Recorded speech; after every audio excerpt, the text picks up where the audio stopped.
Hello, I'm Ed Rabyd, otherwise known as the Rabyd Atheist, a former pastor turned atheist, now compassionate anti-theist. Welcome to my channel. Feel free to like or dislike the video as you see fit, so feel free to hit those buttons. Feel free to comment below, and I would appreciate it if you would subscribe to the channel and hit your notification bell for more content as it is released. You're also free to share my videos as much as you like.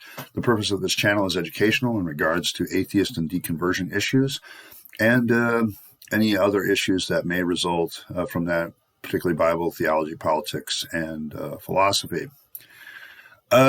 Today is what we used to call a Friday video, but now I kind of let the comments determine my topic. Now, there were a lot of comments this week about the stuff that Telltale is going through, and I thought, well, yeah, I've kind of commented on that a couple of times now, and it seems that right now the situation has kind of calmed down, that Telltale's found a different place to live, and, they're okay. So I can appreciate that. And there was some other things related to that. But yesterday, I got a comment from somebody. I don't know if they've commented before. They might have. And it seems to me a good time to talk about what I would call respecting the deconversion process. I think one of the things that maybe even I make the mistake of doing is I talk about a lot about how the deconstruction part of losing your faith, where you have to tear down old stuff to make way for the new. And what I don't often talk about is the reconstruction stuff, which is, okay, what do I build in that place? I mean, for me as a pastor, and I'm going to use the analogy of living in a very old house, and it wasn't old when you started it. Okay, you built the foundation, you started building the main building of who you are as an identity, and then you have these off branches that go around your house that are different aspects of your life that are connected to that main central identity. And I don't know if it's a perfect analogy, but I think it's a good one. Well, in my case, and this is something that I want to deal with here, in my case that involved a very large, major process. But I want to go to this comment by Colleen Halverson that I just received yesterday. And I think it's a good way to kind of illustrate what I'm talking about when I talk about deconversion process, because she talks about a few things that I want to talk about in relationship to respecting the process. Okay. She says, I appreciate you sharing your story. I myself have been on a long journey. Yes. I want to emphasize that how long the journey is really depends on how deep you were into faith and Christianity, whether or not it was part of your central identity or whether it was just some off branch, some off wing of your life rather than the central thing. And yeah, I mean, I think the deeper you're in it, the longer the journey. It's kind of one of those things that it really depends on the person. And some people need therapy, others don't. Other people shuck off religion and they're done with it, and it just doesn't bother them. But if you spent significant time, like decades, in a faith, yeah, it can be a real long journey. It just gets really, really long. I have not identified myself as an atheist. I still believe in God as a higher power and Jesus as a man. I've read much and listened to much. The concept of being an atheist is new for me, and I'm not sure this is how I identify myself, except as not Christian. This is what I want to talk about in respecting the process. I call myself a compassionate anti-theist. Now, to me, having been where you're at as a deist, because that's a very deistic position, I suddenly came to the realization that my deism was nothing more than me coming up with an individualized religion for myself. I was still trying to hold on to certain religious concepts without holding on to the mainstream religions. And deism is a great position if you're really ignorant of how the world works. But the more you do it, the more you realize it's not necessary. It's just an unnecessary step. And I want to say two things here about that. Number one, I absolutely respect the fact that you're a deist. I absolutely respect that this is where you are in your journey. And that's part of respecting the process. I can get along with a deist if they're get along with. I've had a couple of them get on here and yell at me about I'm an idiot for not believing in intelligent design, that it's obvious when you look at the world that it's intelligently designed. And I'm like, no, it's not. That's you seeing patterns and everything and assuming that those patterns have to be designed. And that's just not necessarily the case. Nature has its own patterns that it just comes up with. And I absolutely understand the concept of being an atheist being a new thing. I was there when I realized that I was just doing the deist thing because it was kind of a last holdout of my religion. The thought of being an agnostic, atheist kind of person, particularly an atheist type of person, was scary to me. I was recently watching a Shannon Q interview yesterday, and she made the remark, it's difficult, this deconversion process, because of that you're making this long step, that she was talking with somebody who didn't like the term atheist and didn't want to come out as an atheist because people do bad things to atheists. And with the whole thing with Telltale recently, I think we can see how that can blow up pretty quickly, especially when you hit close to religion's people, getting in there into the public schools, and all of a sudden they turn against you because you're an atheist. And so she's like, no, you just need to get over that. There's plenty of atheist people that are respected. And that's something, part of it, the deconversion process. I don't want to be identified with a label that makes people hate me. I've kind of gotten to the point, and the reason I started this channel was, I really don't give a shit if they hate me or not. If my friends that are Christians can't understand where I'm going or and they're going to unfriend me, they're going to unfriend me. If they're going to stay my friend but try to convert me back, that's their business. I get it. I get the stigma attached with the word atheist, and that's part of the process. She says, the term deconstruction of my faith seems inaccurate. I'm experiencing my journey more as a learning experience with greater understanding. I recognize the inaccuracy and contradictions. That's why I'm using this analogy to kind of point out. I admit, I think sometimes those of us who have lost our faith spend too much time on the stuff that we've gotten rid of. And we don't talk enough about the stuff that we have added.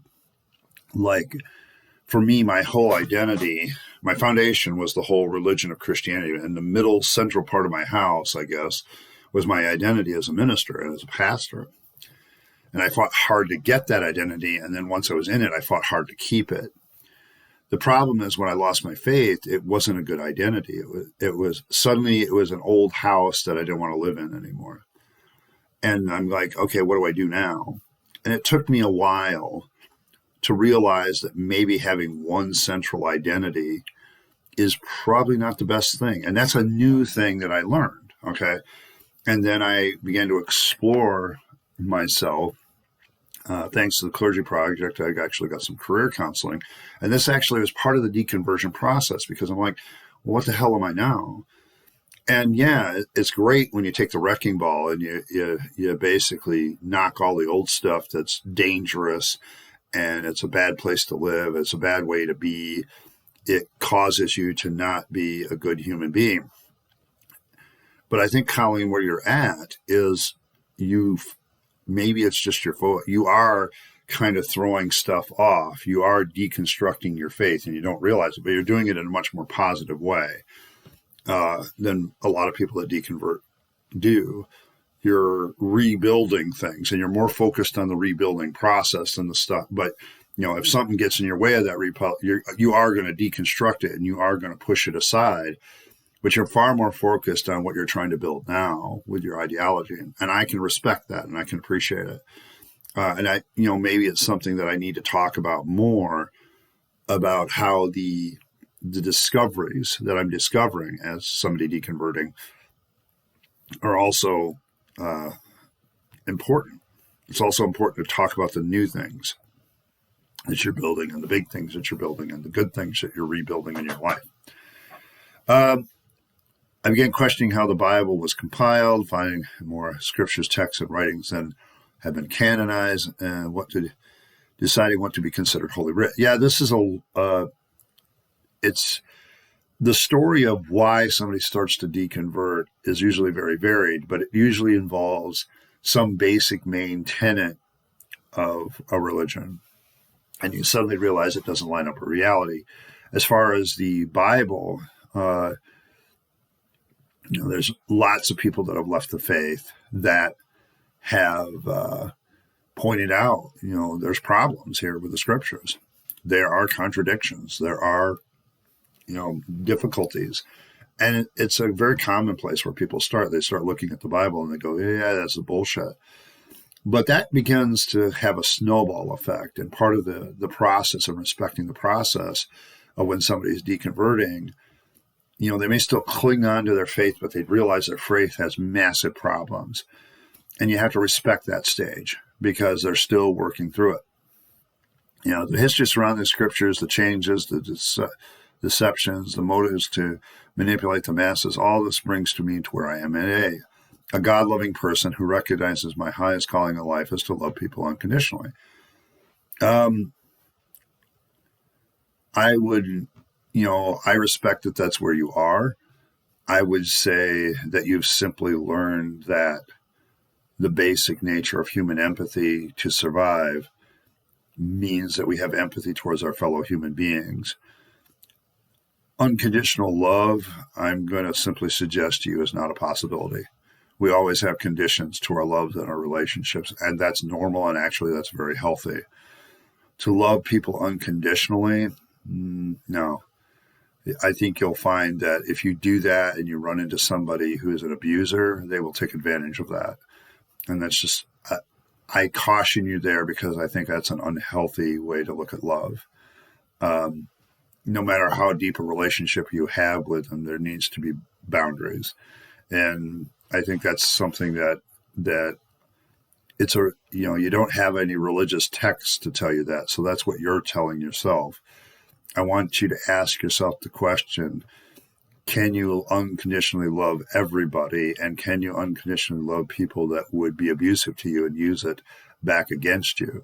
And the answer to that question is you shouldn't. Okay. And so I don't know. Yeah, I think we should have empathy and love towards as many people as we possibly can. It's a survival trait. But the unconditional love thing is actually, in my opinion, dangerous. So I'm just going to give you that advice. Respect that that's where you are and move along. And that's for those of us that are deconverting and we're a little farther, we are atheists or whatever. Patience is such a key thing with this thing. That's why I remind myself as a compassionate antitheist. I think I've said it, I say that, compassionate antitheist. What's the word compassion for? It's not just for the people that I'm talking to let them know that I'm not going to jump down their throat if they're somewhere in a different place in the process. But it's also a reminder to me that everybody's not going to just jump to where I am, and that's respecting the process. I find all the pressure to be perfect and Christ-like no longer drives my heart. I would say to love people unconditionally is kind of a very universal concept that you just can't live up to. And I'm just saying that you need to kind of put that in. The pressure to be perfect and be Christ-like is kind of right there with it. I have only this week found people as yourself deconstructed faith. I appreciate the number of different people and their personal stories and experiences. Just as I have been coming to the point in my journey where I no longer want to identify myself by who I am not, but what am I? This is the question, isn't it? It's, if you're an identity, and I want to let you know, you don't need to be afraid of the term atheist. Yes, our society still really hasn't accepted atheists completely, but they haven't accepted homosexuals completely. They haven't accepted trans people completely. There's certain groups of people that our society still doesn't accept, and atheist is just one of them. However, the good news is that the no religion people and the atheist people group is growing in the United States. The most recent thing I saw that was encouraging is less than 50% of people have membership in a house of worship, which means For the first time, I think in U.S. history, we have more people not being members of some sort of church or religious organization than we do have those people. And there's a lot of factors in that. I think part of it is the most religious generation among us is the baby boomers, and they're dying off. But the other reason is much more, I think, palatable, bigger, is there are people like me on the internet that talk about it. And other, the amount of information, the apologists come up with an argument and it gets debunked within minutes by tons of atheist YouTubers, just like that. There really is no good way to really describe this other than to point out that information is making it more and more difficult to be a person of faith. And that's why they don't want you on the internet. That's why they don't want you watching TV. That's why they don't want you reading books, certain books. Stay away from that. Don't do this. Don't touch that. Because if you do, you're going to be enlightened. And that's a real difficult thing for people to understand as an atheist. I understand the desire here. Colleen, I absolutely respect and honor where you are in this journey. I think, though, if you keep thinking about this certain issue, the things you've kept, you will find that they have the same qualities of the things you've discarded, that there really is no good, real reason to back them. I mean, if you go, I think I have a playlist called My Deconversion Story. I think there's 4 videos in there. One of those videos is about my time as a deist and why I'm not one anymore. And I think it might be a good suggestion for you. I'll leave a link above my head too. That's kind of where we are. I wanted to build off that comment. The comment, though, I'm going to talk about another comment of the week. And that comes from Freebird of Reason. Congratulations on hitting 100. Yes, I did hit 100 subscribers this week. And I was hesitant to say anything because I've had this with my subscriber base. I've had this, go up 3, drop a couple, kind of thing every once in a while. And yes, I've now hit the 100 subscriber mark.